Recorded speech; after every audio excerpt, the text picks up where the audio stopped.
There are many stories about kings, especially kings of Scotland, but we know there were kings all over the world.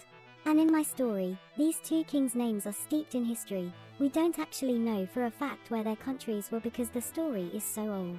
But their countries bordered each other, and these two kings were great friends of each other. They had their armies, their soldiers, but they fought no wars against each other. Because they had something in common each loved, that was their gardens. In their palaces they each had a walled garden, so that they could walk with their families and admire the beauty of nature. One of the kings was called the King of the West and the other the King of the East.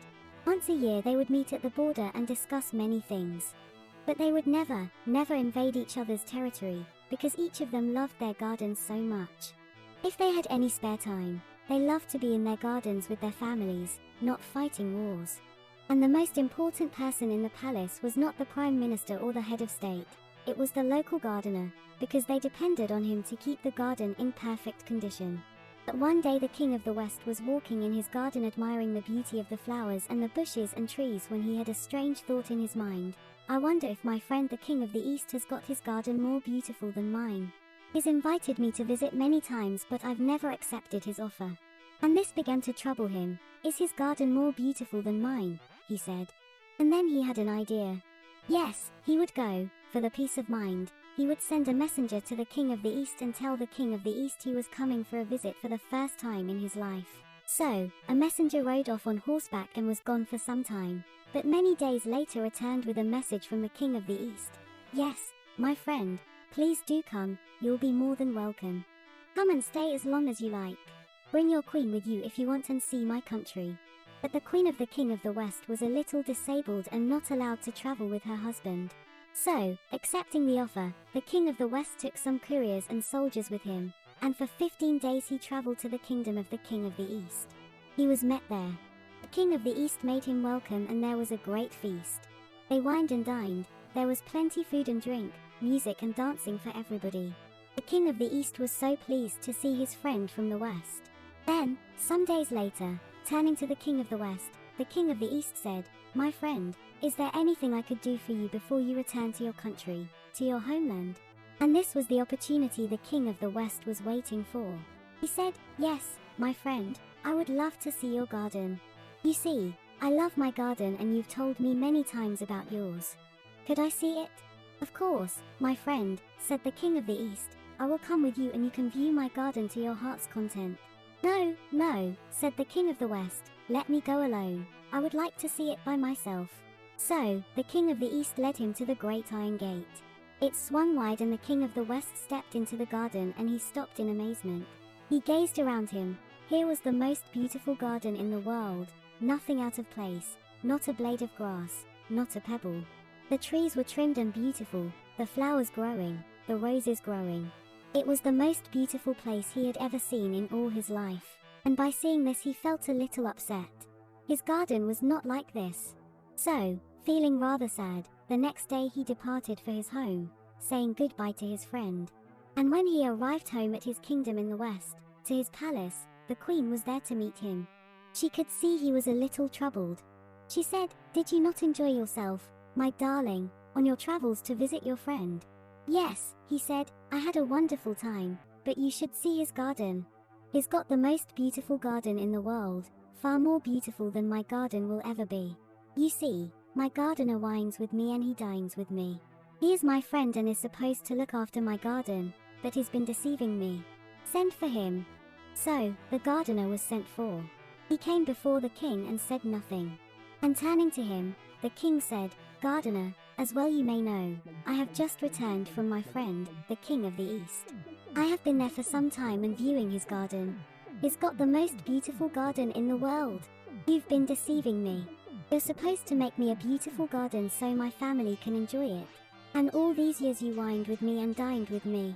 Why is my garden in such a mess compared to the King of the East's?" The gardener said nothing. And the king said, "For that, I'm going to send you to the dungeon." The gardener was led away to the dungeons.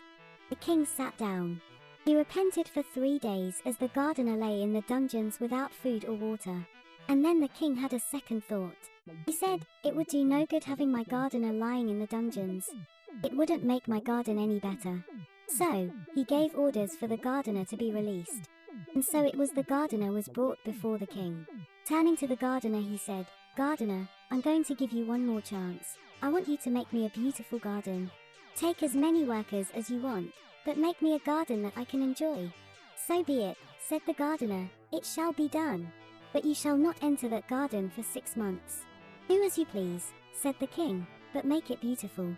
So, the king was not allowed in his garden for 6 months, and the gardener labored and toiled.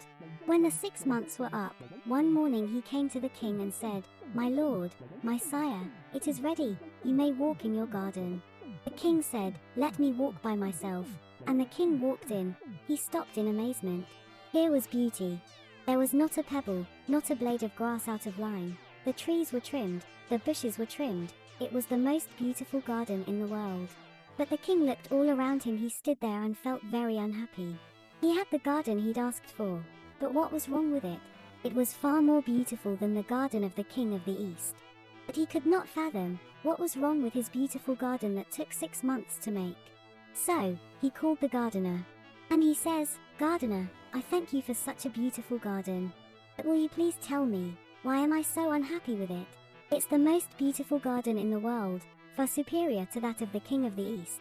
But I'm still unhappy. What is wrong?" And the gardener said, "I will tell you, my king. You see, I left your garden the way it was before. I left trees to twist, their branches to twist, so that the birds could come and build their nests and sing for you.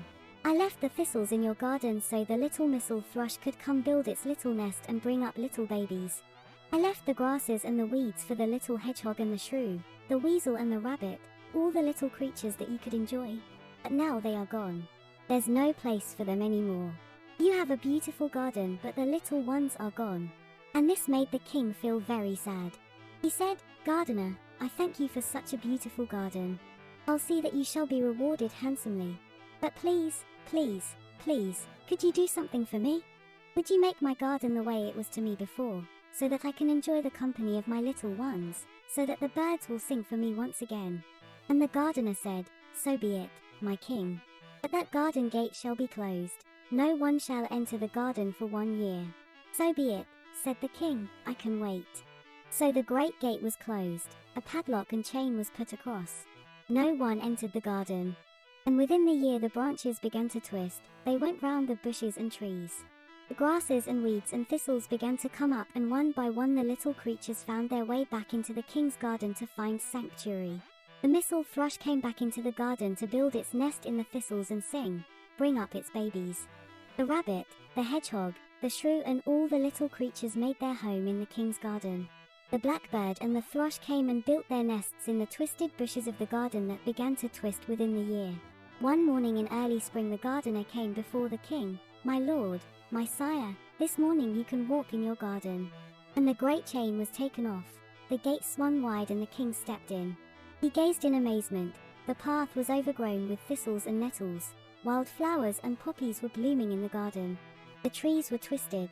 And the gardener stood by his side as the king gazed around. And he stopped and he listened. He heard the rustle of the little ones in the grasses, the squeak of the rabbit, the squeak and grunt of the hedgehog, the singing of the missel thrush, the singing of the blackbird and the thrush, and they built their nests in the trees, the cry of the rook as it flew overhead. And a big smile crossed the king's face. Turning to the gardener he said, "Thank you, gardener, now I have the most beautiful garden in the world, for my little ones have come back to me." And the king was happy with his garden.